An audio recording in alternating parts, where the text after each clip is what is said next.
Hello and welcome to Games Past the Prime. This is a show where I take a look at video games to determine if they are past their prime or not. For me to do so though, there are a couple key categories which I look at. Story, presentation, and gameplay. Then at the very end there's a conclusion section where I wrap everything up in a nice little bow. You guys have read the title. You know what game we're playing. Let's take a look at Sonic Adventure 2 Battle.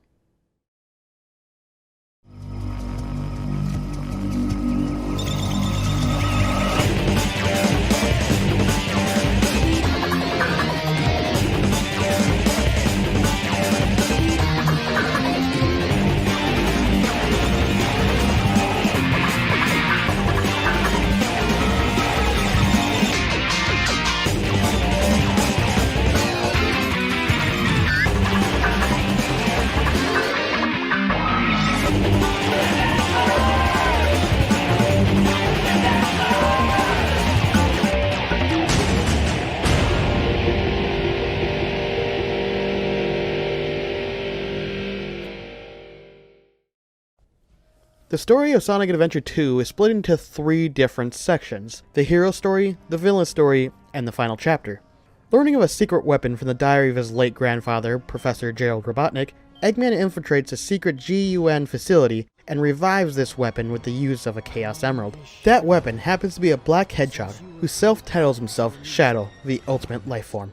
Shadow offers to help Eggman conquer the world and tells him to meet him on the abandoned space colony Ark with more of the Chaos Emeralds. Shadow ends up leaving to go to the central city, where he encounters GUN forces after stealing another emerald. The reason Shadow is helping Eggman is because of a vowed promise to a girl named Maria, and he interprets her words as words of revenge. Shadow ends up easily fighting his way through the GUN forces and ends up meeting Sonic. After a short confrontation, Shadow escapes and GUN forces capture Sonic, with a mistake for Shadow, even though they look nothing alike. Anyways, Knuckles encounters Rouge and Eggman, who are trying to steal the Master Emerald. He ends up stopping them both by shattering the emerald, and starts the search for scattered shards. Rouge, who you find out later in the story is spying on Eggman for the government, heads to Eggman's base and later the Ark. Once at the Ark, Shadow shows Eggman the Eclipse Cannon, another super weapon made by Gerald. Shadow goes on to explain to Eggman that the cannon is charged using the Chaos Emeralds, and with the cannon charged up, they can take over the world. Rouge ends up appearing to them during this time, and offers them a Chaos Emerald to gain their trust. Tails and Amy then infiltrate one of GUN's island bases and rescues Sonic during the same time Eggman, Shadow, and Rouge collect 3 of the emeralds that are present on that same island. Eggman, after returning to the Ark, makes a global broadcast threatening to fire the cannon on Earth in 24 hours if his demands for surrender are not met. He then demonstrates the power of the cannon by destroying half of the moon with one blast, which sounds impressive until you realize the moon is incredibly small in compared to the Earth, but let's just ignore that. Sonic, Tails, Amy, and Knuckles use their one Chaos Emerald to track down where the other 6 are located. They then enter Eggman's base and board one of his shuttles before it launches into space towards the Ark. During the flight up to the Ark, Knuckles' Master Emerald shards are spilled out of the shuttle, which prompts him to leave to collect them again. During this time, he ends up fighting Rouge and ends up ultimately saving her life when she starts falling into a pit of lava. After this, she ends up giving back any of the shards she has to him, which allows him to restore the Master Emerald. Tails reveals that he has managed to design a fake Chaos Emerald, which they can use to destroy the Eclipse Cannon. As Sonic is about to use the fake emerald, Eggman tells him that he has captured Tails and Amy, forcing Sonic to return and try to rescue them. Eggman demands that they hand over the last emerald, and Sonic attempts to trick Eggman with the fake emerald. Eggman, instead, is able to trap Sonic and send him into space in an escape pod rigged with explosives. Tails, thinking Sonic is dead, decides to fight Eggman and then ultimately ends up beating him. Sonic is able to use the power of the fake emerald to actually escape the exploding pod, and then Shadow is sent to intercept him. However, Sonic defeats Shadow and ends up destroying the Eclipse Cannon. During this time, Eggman is able to sneak away from Tails and Amy with the last emerald and arms the Eclipse Cannon anyways. When he tries to fire though, the colony begins falling and a pre-recorded message from Gerald broadcasts. He programmed the Ark to collide with Earth once all the emeralds were used. He did this to destroy the Ark and Earth for revenge against the government for condemning his research and killing all his colleagues, including his granddaughter Maria. Everyone now decides to work together to access the cannon's core and neutralize the Ark using the Master Emerald. Shadow, however, refuses to help, and Amy pleads for him to help anyways, reminding him of Maria's real request to him, for him to help all mankind. Oh, so heart-touching. Shadow catches up with Sonic and Knuckles at the core as they encounter the Bio Lizard, a prototype ultimate lifeform. Shadow decides to hold it off to allow Knuckles and Sonic to deactivate the Chaos Emeralds with the Master Emerald as planned. However, the Bio Lizard is able to use Chaos Control and fuses with the cannon out in space, becoming the final hazard, and forces the Ark to continue its collision course with Earth. Sonic and Shadow then use the Emeralds to transform into their super forms and defeat the final hazard, and using Chaos Control to teleport the Ark back into stable orbit. This drains Shadow of all his energy, and he starts to plummet to Earth, content that he was able to fulfill his promise to Maria. The people of Earth celebrate the heroes, and Sonic bids farewell to Shadow the Hedgehog. So talking about presentation, right away you will notice that the game looks really, really good. I keep forgetting how good the GameCube graphics actually were because every time I go back and look at these, I just am blown away. For a system that is over a decade old, it was some serious hardware. Anyways, there's a large variety of stages, though throughout the entire game you will end up seeing very similar stages due to where the heroes and villains end up fighting each other. However, they change up the areas enough that they aren't really boring to play by any means. Now, as far as enemies, you will mostly be fighting GUN robots or robots that were reprogrammed by Eggman, which in either case they look exactly the same. You won't see really too much difference until you get towards the end of the game where you are on the Ark. This is where you will start to see all the same robots, but you will also run into these weird alien liquid looking creatures. Regardless, the enemies do get a bit boring to look at after a while. It's just kind of the same thing over and over again. A bit generic, a bit boring. I don't know what else to say about that. Some of the boss battles are fairly interesting to look at, however, while others are just the heroes fighting the villains, which isn't bad, but again, a bit boring as far as bosses go. I mean, with all that said, the game is still fantastic to look at. Clearly, a lot of time and effort went into making the game look as great as possible. Now we need to move on to sound, and in this case, I'm actually not going to talk about just music. This game is voice acted, and while I wouldn't call the voice acting bad, it's not exactly good either. I mean, it's pretty cheesy actually. The other problem I had is that during these segments, when they're actually doing the voice acting, the music is playing, and it's a bit too loud at that.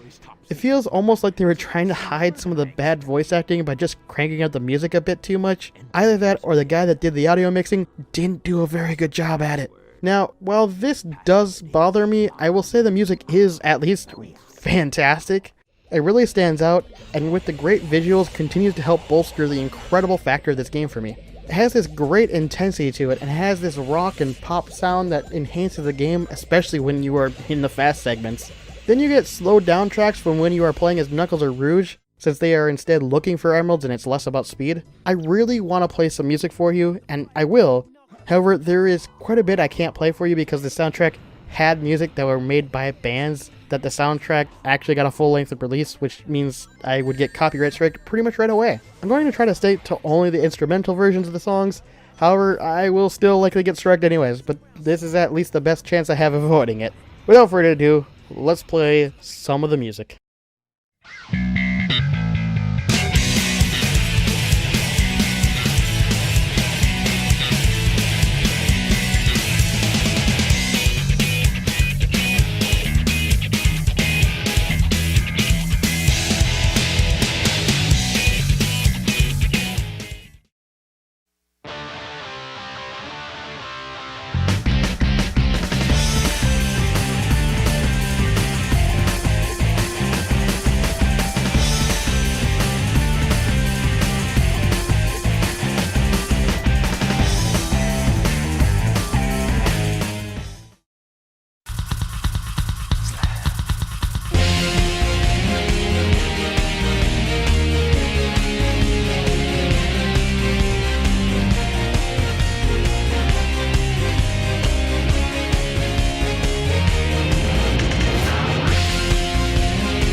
Alright, so labeling Sonic Adventure 2 Battle is sorta interesting in my opinion, because it is an action game, but it also has some puzzle elements and some classic Sonic elements and, well, adventure elements. So it's just a big ball of different things mashed together, and while this could lead to a game that isn't cohesive, if this is done properly, it can come out with something fantastic. So let's break down the three main types of gameplay you will see the most. First, let's talk about the Sonic and Shadow stages. These are pretty simple. They are mostly a mix of classic Sonic stages with a bit more action involved. The goal is just to race to the end of the level as fast as possible. Along the way, you will encounter enemies that you can defeat if you wish. You don't actually need to fight them. However, there is a reason to fight them, and I will talk more about that much later. Honestly, these are my favorite stages in the game. I mean, come on, how is it not? The controls during these sections is pretty simple. You move forward with the control stick, you can jump with the A button, and if you tap the A button again while in the air, you will do a homing attack. Also, while you are in the air, if you hold down the B button, you will perform a bounce attack. This can also be used to get to higher platforms as well. If you tap the B button, the character will perform a somersault, which can be used to break wooden boxes. Further into the game, you will receive an upgrade that will allow you to break steel boxes with the somersault as well. If you hold the B button down while you aren't in the air, you will power up the spin dash, and once you let go of the button, Sonic or Shadow will move very quickly forward. The Y button is basically used as your interact button. Sometimes you will need to carry keys or push buttons. Later, when you unlock the ability to use the light speed dash to collect rings, you will also be using the Y button to do it. The left and right shoulder buttons are used to move around the camera. However, you don't get total control of the camera this way. It's just a way to help with the problematic camera in this game, which I will talk more about later. Now let's move on to the next set of characters, Knuckles and Rouge. Their stages are sort of puzzle treasure hunting stages. You roam around a fairly open stage looking for 3 pieces of the Master Emerald. To do this, you have basically a hot and cold meter at the bottom of the screen that will let you know when you are getting close to a piece. Equally, around the stages are computers which you can approach to gain hints as to the whereabouts of the current piece you are looking for. However, you can only use the computers 3 times per piece, and the last time you ask a computer, it basically will tell you exactly where the piece is. It takes away from the fun a bit, but I can sort of understand why they put it in the game, because I remember when I was younger playing this getting very frustrated during these stages. However, coming back, I don't think they are bad at all. Frankly, I enjoyed their change of pace, and while they used to be my most hated stages before, I would say after this revisit, I liked them enough that they take second place on my list.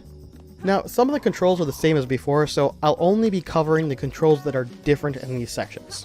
While you are in the air, if you tap A again, you will start to glide in the air. During this time, you will slowly sink in the air, and if they happen to run into any type of wall, they will typically latch onto that wall. This means the character can wall climb, which is actually incredibly useful. Later, when you receive the proper upgrade, while you are gliding, if you press the B button, the character will dive down quickly, and if they hit ground that they can dig, they will do so. Digging also happens if you are climbing on the wall and tap the B button.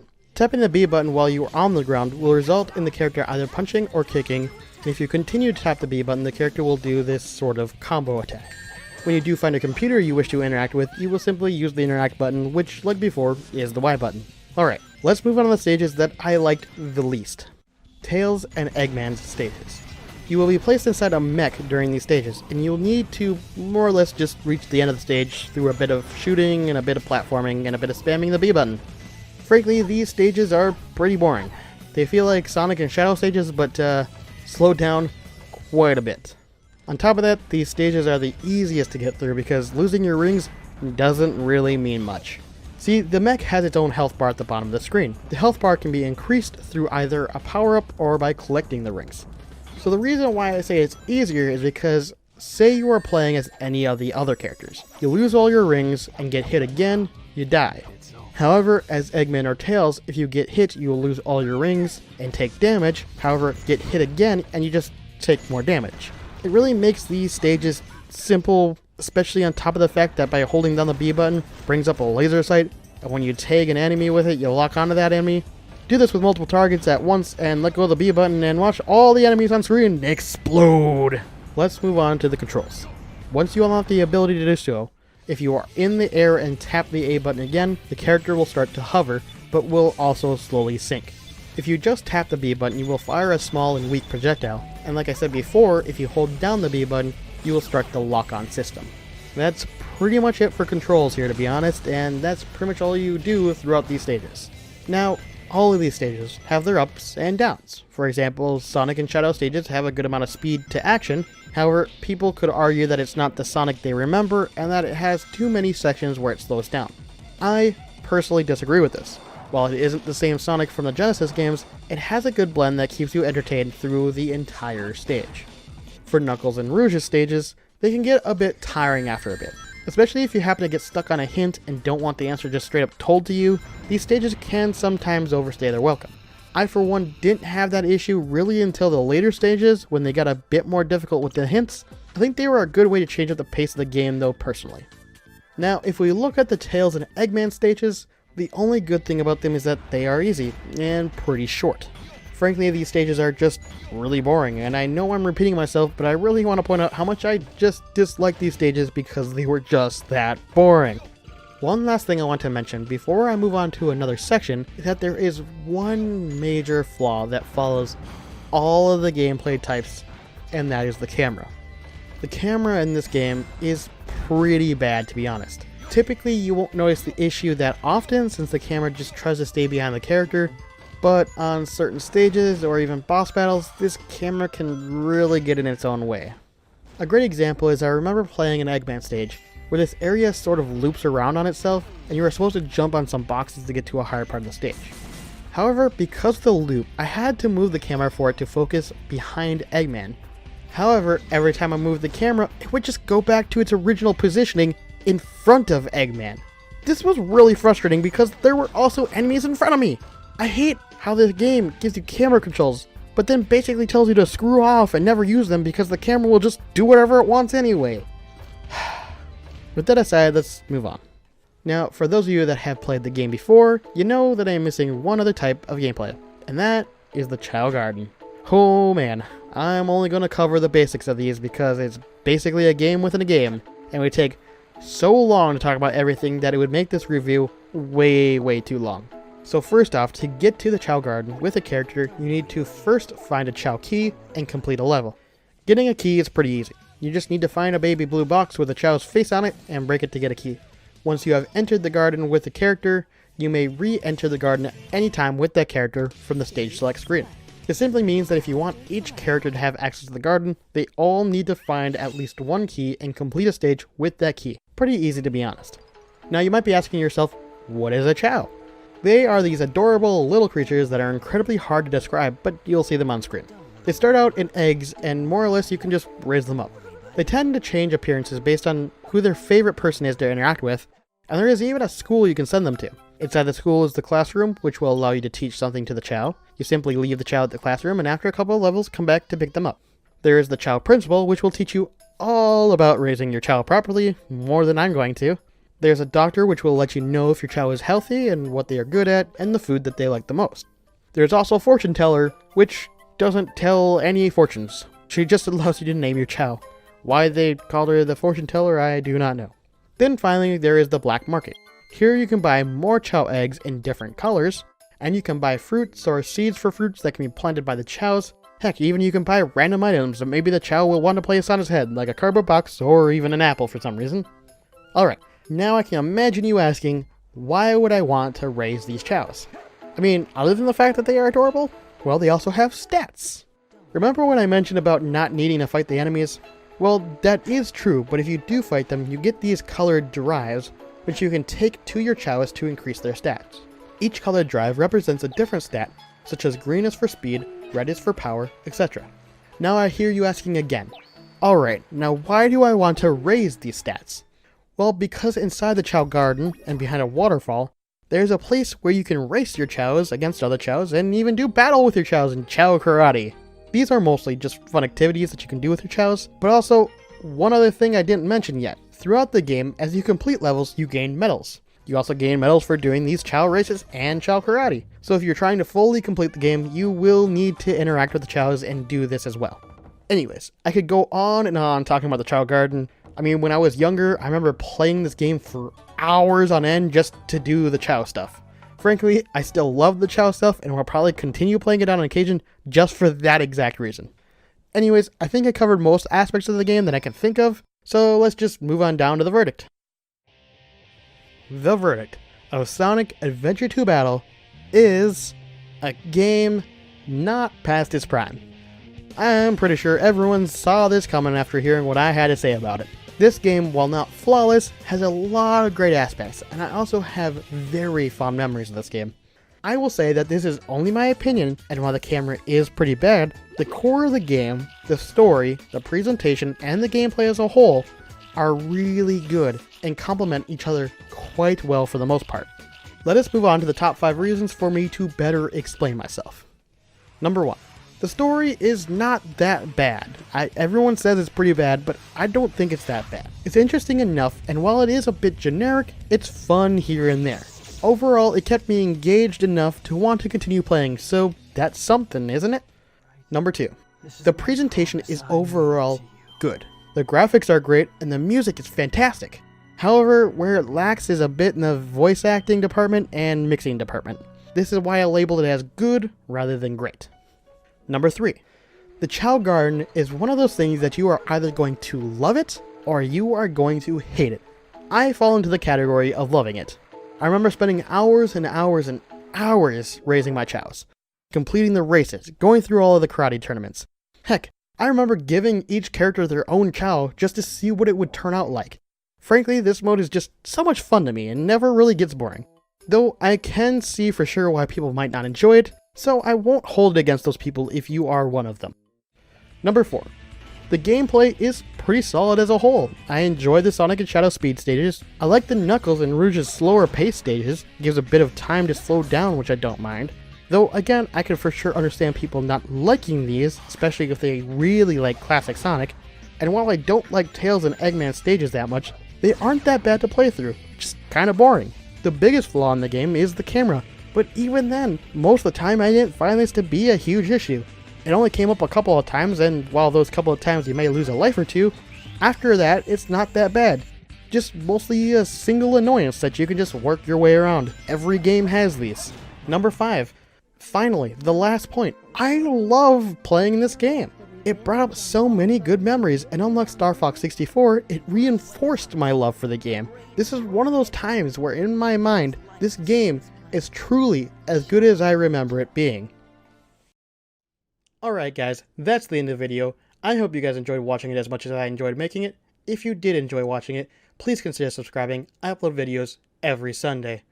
Stay tuned to the very end of the video to get an audio hint at what my next video will be.